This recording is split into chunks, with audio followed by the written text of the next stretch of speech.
Ooh, ooh. Howdy gang, my name's Logan Samuel and welcome back to my channel. I've got a great video for you today. This is the fourth video in my 9-part personal finance crash course series. And today we'll be talking about 6 ways to help you save money and budget better.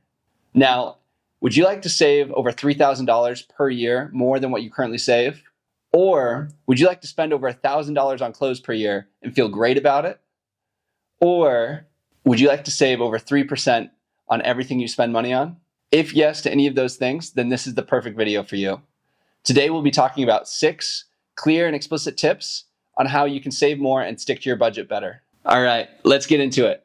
So step 1 is please remember to like and subscribe to this channel. No, I'm just kidding. That's not the real step 1. But I make these videos for you all, and your engagement really does mean a lot to me. Okay, with that said, step 1 is save an extra $2,000 per year by focusing on reducing your highest spend categories. Now, when most people think about monthly budgeting, they think about cutting out that ice cream or that mochi ball or that Friday afternoon bevy with friends, when in reality, you could have the highest impact on your budget and the lowest impact on your weekly happiness by focusing on your highest spend categories. Now, for most people, this is housing or rent. The thought is, or the idea is, that if you focus your energy on reducing or slightly reducing those highest spend categories, it'll have a bigger impact on your budget than completely wiping out those low spend, high utility items. Let's run through an example. Let's say you spend roughly $1,600 per month, which is what the typical or average person in the US spends on housing per month. Then let's say you're financially savvy and target this category to improve your budget.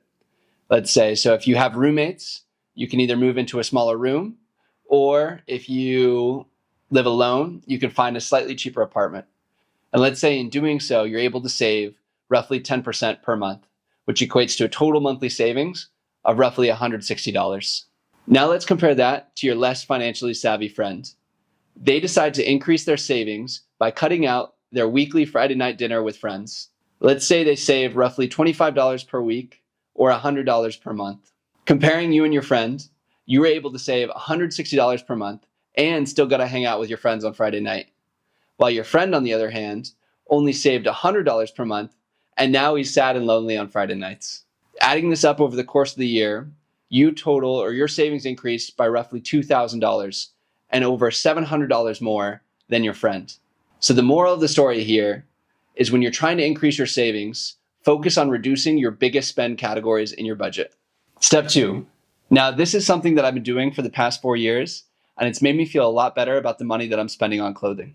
Now, the secret is save up your money throughout the year, and then when Black Friday rolls around, make all your purchases, make all those wardrobe updates that you want when everything's at a discount. So, for example, the average US adult spends roughly $1,500 on clothing purchases per year.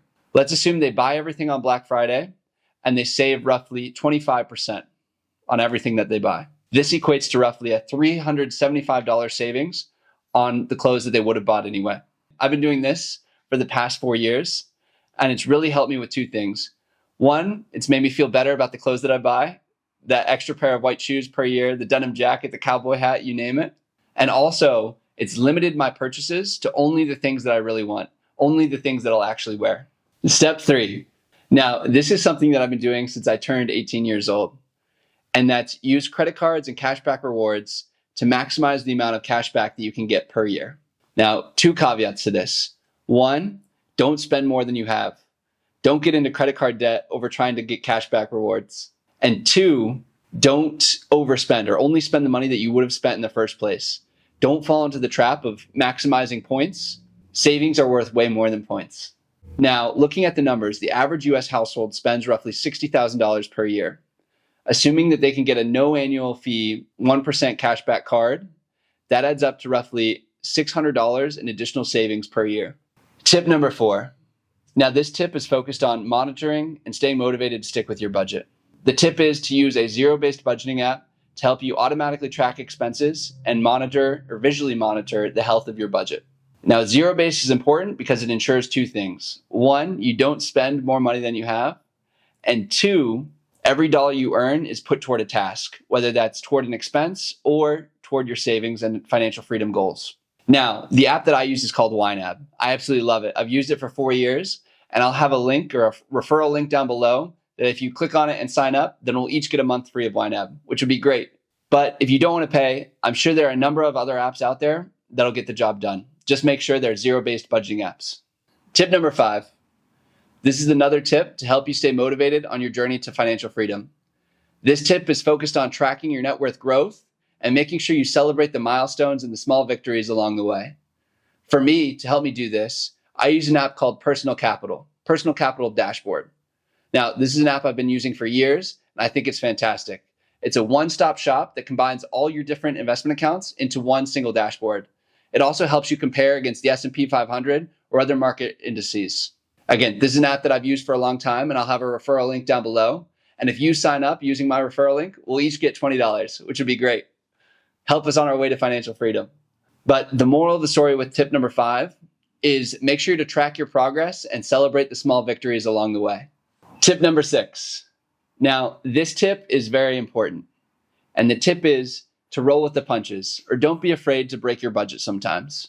Your budget is a tool and a guide, but sometimes you may have to break it. For example, for me last year, I had the opportunity to take 2 months off of work and travel around Africa, Europe, and North America. Do you think I turned that down because it wasn't necessarily in my budget? No way. I took the 2 months off and had the time of my life, learning how to kite surf in Tanzania, bike packing across Iceland, and road tripping across the US. It was an absolutely incredible 2 months. So the moral of the story with tip number 6 is don't be afraid to break your budget sometimes. Roll with the punches. But remember, try your best to stick with your budget when you can, because the more you do, the sooner you'll be able to reach financial freedom. Great. In closing, we talked about a lot of great things today, namely 3 ways to save an extra $3,000 per year in savings, and also a number of other great budget tips.